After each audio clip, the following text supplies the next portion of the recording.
Hey everybody, it's Mrs. Weber here.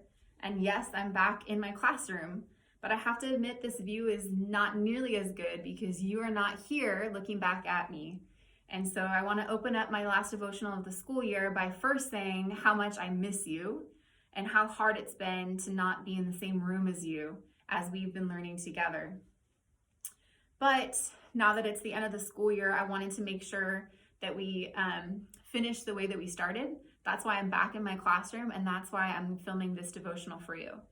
Over the last 2 semesters, I've actually shared this seat with each one of you. Each one of you have shared a devotional for our class at one point or another, and we've been so blessed and so encouraged by the way that you're seeing God on the move through the different current events that you've presented. Today, I want to go back as well to something that I've shared in a previous devotional, and then we'll kind of build on it one more time. So maybe you remember a few weeks ago, I read a quote from one of my heroes, Corrie ten Boom. She said that if you look at the world, you'll be distressed. If you look within, you'll be depressed. But if you look to God, you'll be at rest. Following all the news about COVID-19 has been very distressing for us. And being cooped up at home has been very depressing for us. And so perhaps more than any other time in our whole lifetime, we need that rest that can only come from God. I have another quote that I'm going to share with you today, and then we're going to circle back to this idea of resting in God and relying on God. So this quote is a little story that I stumbled upon when I was on social media. And I have to admit to you, I've been on social media way too much. It's probably because I'm at home, but I've seen it, the story get shared many, many times, so maybe you guys have seen it too. But it's a story about a really famous cultural anthropologist, Margaret Mead. So here's how the story goes. Years ago, anthropologist Margaret Mead was asked by a student what she considered to be the first sign of civilization in a culture. The student expected Mead to talk about fish hooks or clay pots or grinding stones. But no. Mead said that the first sign of civilization in an ancient culture was a femur, a thigh bone, that had been broken and then healed. Mead explained that in the animal kingdom, if you break your leg, you die. You cannot run from danger, get to the river for a drink, or hunt for food.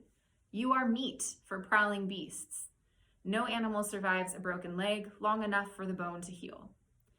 A broken femur that has healed is evidence that someone has taken time to stay with the one who fell, has bound up the wound, has carried the person to safety, and has tended the person through recovery. Helping someone else through difficulty is where civilization starts, Mead said. We are at our best when we serve others. Be civilized. So there you have it. Helping others is the very stuff of civilization. Helping others is what makes us human. So my question for you in this devotional is, do you see it? Do you see the helpers? The frontline workers, the nurses, the doctors, the first responders, do you see them? Do you see the laborers that go out into the field every day to make sure that we can still eat? Do you see the ambulance drivers and the EMTs making sure that we can still survive car crashes?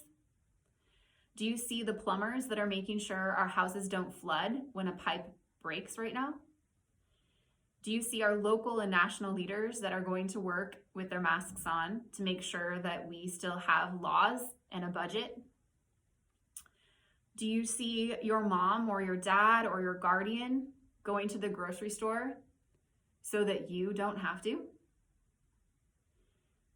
Do you see your friends who text you or drop something off on your porch because they know that you're going through a challenge right now?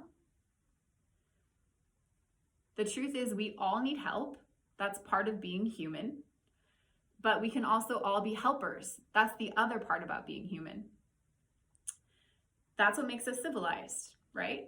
That's what makes us human. God created humans.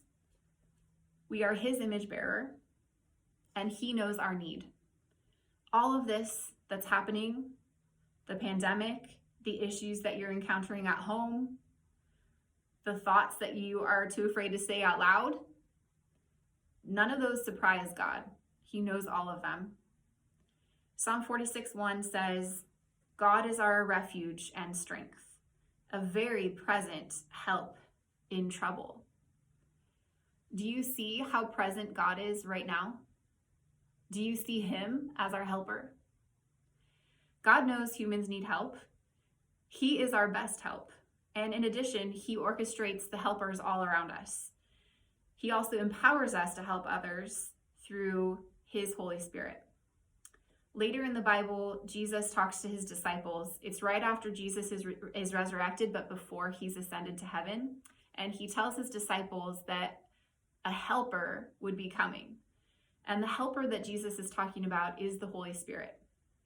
The Holy Spirit lives within the believer and is a constant helper we can always rely upon. So here are my closing thoughts. Do we always remember that we have the Holy Spirit? Do we always see God as our helper? Look to God. That's where our rest is going to come from. Ask God for help. Wait for him patiently. Pray constantly. And don't forget that you do in fact have the Holy Spirit within you. God might be encouraging you right now to help someone specific. So answer that call and be that helper for God's glory and for the good of others. Margaret Mead studied cultures that have been on our globe for thousands of years.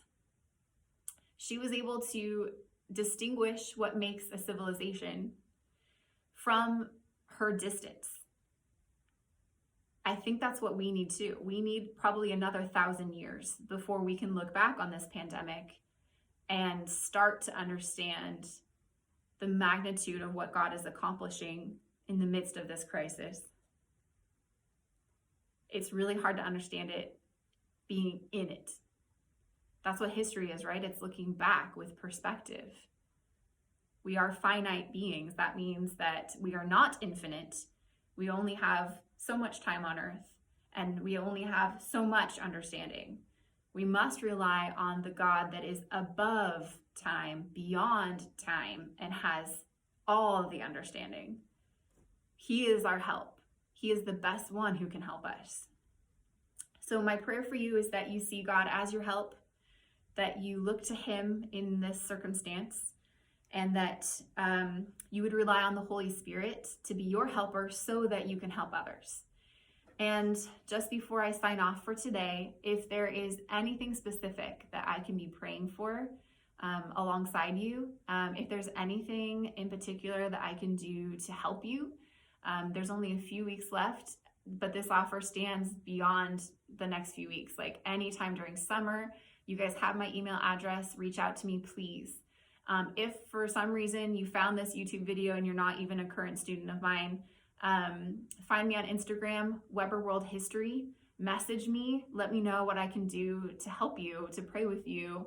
I know that there are so many challenges even below the surface of our largest challenge right now as a nation, as a global community. So let me know how I can be a helper for you. So that's it. And I love you guys. And I can't wait to see you again in person, hopefully very soon. And I hope you enjoyed this, our last devotional of 2020. Bye.